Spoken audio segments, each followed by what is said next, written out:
High বন্ধুরা, আজকে সারাদিন খুব বৃষ্টি। কাজের থেকে বাড়ি এসে একদম টাইম পাস হচ্ছিল না। তার জন্য বাজার থেকে একটু মাংস নিয়ে এসেছিলাম। ভাবলাম একটু মাংস রান্না করেই টাইম পাস করি। প্রথমে মাংসটাকে খুব সুন্দর করে ধুয়ে নিয়েছিলাম। তারপরে আলুগুলো ঠিক এইভাবে কেটে নিলাম। কাটতে বেশ ভালোই লাগছিল। আমার এই জিনিসটা ইউজ করতে খুব ভালো লাগে।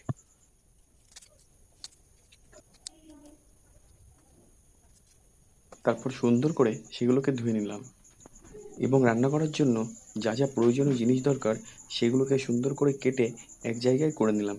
মানে হাতের কাজ গুছিয়ে নেওয়া যাকে বলে আর কি। তারপরে সব থেকে কঠিন কাজ মশলা বাটা। আমার দ্বারা তো একদমই হয় না। আমি রেডিমেড এই যে এই জিনিসটা নিয়ে এসেছি, একটা বিশাল যন্ত্র। আমার এটা বিশাল কাজে করে। আমি এই জিনিসটা ব্যবহার করতেই পছন্দ করি। অত বাটাবাটি করতে গেলে আমার দ্বারা তারপর উনুনে কড়াই বসিয়ে দিয়ে কড়াইটা একটু গরম করেই তেল ঢেলে দিলাম। জানি না কতখানি কি ঢালবো, ঢালার দরকার তো ঢেলেই গেলাম।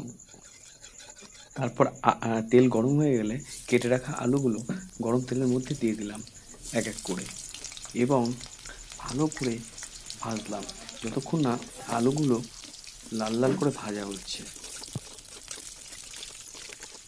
আলুগুলো ভাজা হয়ে গেছে। এবার আমি এগুলোকে আরেকটু নাড়িয়ে একটি পাত্রে তুলে দিলাম।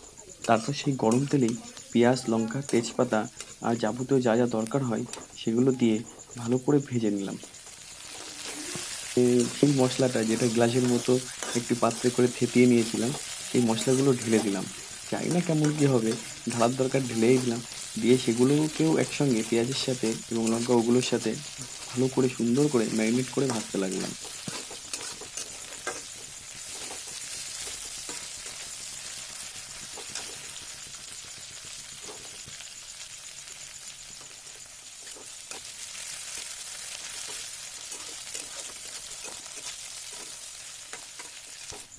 মশলা প্রায় ভাজা হয়েই গেছে। এখন একটুখানি লবণ হালকা দিয়ে দিলাম। তারপর আবার একটু নাড়াচাড়া করে ভালো করে মশলাটা ভেজে নিলাম ও তার মধ্যে কেটে রাখা টমেটোগুলো দিয়ে দিলাম এবং হালকা আরেকটুখানি ভেজে নিলাম।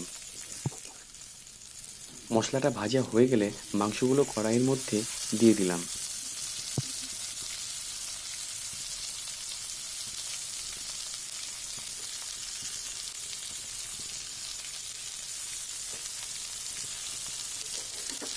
এবং ভালো করে কষানো শুরু করলাম। অনেকক্ষণ ধরেই কষালাম। অনেকক্ষণ ধরে খুব সুন্দর করে কষিয়ে নিলাম।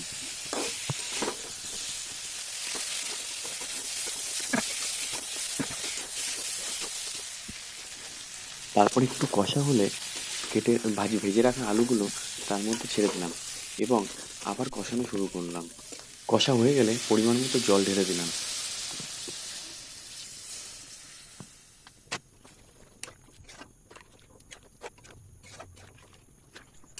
তারপর তারপর কিছুক্ষণ ঢেকে রাখার পরে দেখো আমার চিকেন রেডি। ঠিক আছে? আমার তো খুবই মজা লাগছে কালার দেখে। ও ভালো কথা, রান্নার শেষে মনে পড়লো চিকেনে তো আমার হলুদ দেওয়ার কথাই মনে নেই। কি দেখো ভাগ্য, চিকেনে নাকি হলুদই দিতে ভুলে গেছিলাম। এবার সময় এসছে টেস্ট করে দেখার। জানি না কেমন হবে। অবশ্য আমার কোনো ভয় নেই। যেমনই হোক আমি খাবো তো একা।